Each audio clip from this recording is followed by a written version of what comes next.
ina yanzu aka tsinto ta kuma kwanakin da gogo ya tare da to kun ga yanzu muna wa'azi akan wannan bala'i kuma gashi mun kawo gaba kuma cikin garin Yawuri gashi ne yanzu an cinto wata hanyar don Allah ya zamu yi irin wannan bala'i yanzu muka dauko magana da farko gashi kafin mu kai karshe kun ga wannan practical da gau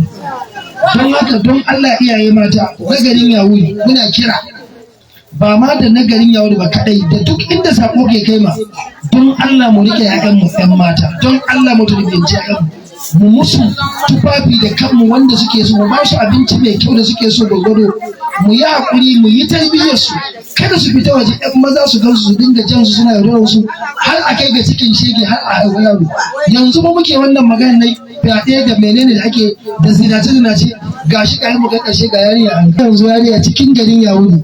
wa'azi muke yi akan a kiyaye 'yan mata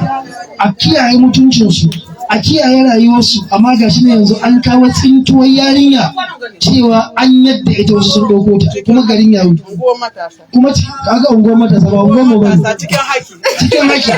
to kusa da unguwar mu ne amma ba unguwar mu bane to ubangiji Allah ya shirya don haka hukuma ta sani na garin Yawuri da kewaye da duk inda ake iya ji ga yara nan na yi magana cikin wa'azi kafin mu kare wani ke magana cewa duka bai sati uku ba an tsinci yariya wurin transformer to gashi nan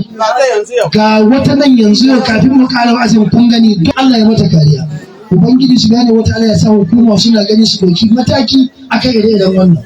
kuma iyaye kwaɗai don Allah a rage kwaɗai ƴaƴan nan ku rike su musu tarbiyya na gari ku bar yawan kuɗi ku bar yawan barin suna gidan samari miyagun hira ake ba hira kwarai ake ba wurin gidan nan Allah ya kare subhanakallahumma wa bihamdik ashhadu an